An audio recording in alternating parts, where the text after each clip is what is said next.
Taxonomy की एक बहुत ही महत्वपूर्ण टर्म को, कॉन्सेप्ट को आज हम सीखते हैं, टैक्सॉन, या उसको हम, उसका प्लूरल है टैक्सा। इसे हम क्या कहते हैं? तो ये टैक्सॉन या टैक्सा है का taxonomic group of any rank is called taxon.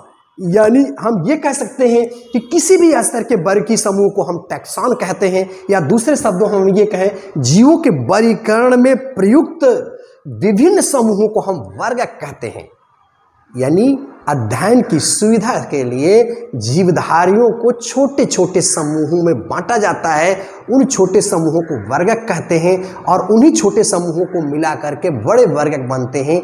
जैसे हम सबसे बड़ा देखें तो हमारा सबसे पहले किंगडम है, फिर हम देखते हैं कि फाइलम है, फिर क्लास है, ऑर्डर है, फैमिली है, जीनस है, स्पीसीज है।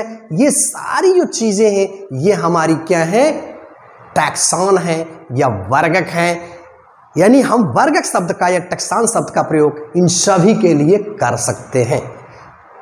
अब हम इसको थोड़ा सा और ये कॉन्सेप्ट को क्लियर करते हैं। सपोज कर लीजिए ओलंपिक गेम होने जा रहा है, ओलंपिक में 44 खेल हैं और उसमें उसी तरह से 44 खेलों के खिलाड़ी हैं। अगर आपसे कोई पूछता है कि ये कौन लोग हैं तो आप कहेंगे कि ये खिलाड़ी हैं, कलेक्टिवली आप उसको खिलाड़ी कहेंगे। लेकिन अगर ये भी हो कि ये कौन से खिलाड़ी हैं तो ये फुटबॉल खेलते हैं, ये वॉलीबॉल खेलते हैं, ये टेनिस खेलते हैं, ये गोल्फ खेलते हैं, ये बास्केटबॉल खेलते हैं। तो अलग अलग खेल को खेलने के लिए अलग अलग तरह के प्लेयर होते हैं और वो सब खेल खेलते हैं। लेकिन ये सारे नाम आपको याद करना बड़ा मुश्किल है, लेकिन कलेक्टिवली आप कह देंगे। कोई पूछता है कि ये कौन लोग हैं, ये ओलंपिक में कैसे लोग आए हैं, तो आप यही कहेंगे कलेक्टिवली ये सब खिलाड़ी हैं।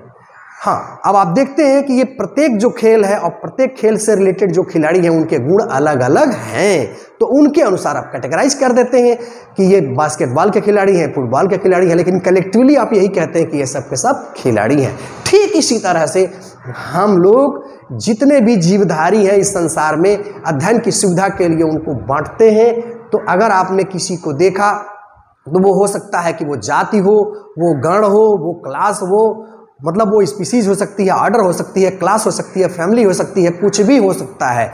लेकिन आप कलेक्टिवली उसको यही कहेंगे कि आई हैव डिस्कवर्ड एक टैक्सॉन, यानी मैंने एक टैक्सॉन की खोज कर लिया है और उस टैक्सॉन को उसकी जो प्रॉपर्टी है उसके अनुसार हम व्यवस्थित कर देते हैं। तो ये हम कहने का मतलब ये है कि टैक्सॉन को हम जो हायरार्की है यानी पदानुक्रम है, यानी चीज़ों को व्यवस्थित करने का जो एक क्रम है, जैसे हमारा किंगडम है, फाइलम है, क्लास है, ऑर्डर है, फैमिली है, जीनस है, स्पीसीज है, इनको सजाने का जो एक व्यवस्थित क्रम है इसको हम हायरार्की कहते हैं। और इसमें सबसे बड़ा आप देखते हैं, सबसे बड़ा जो है हमारा किंगडम है, उससे नीचे हमारी सबसे जो है स्पीसीज है। तो इस तरह से जो क्रम है, व्यवस्थित क्रम, इन सभी के लिए हम टैक्सॉन शब्द का यूज कर सकते हैं। तो हम यही कह सकते हैं कलेक्टिवली कि taxonomic group of any rank is known as taxon.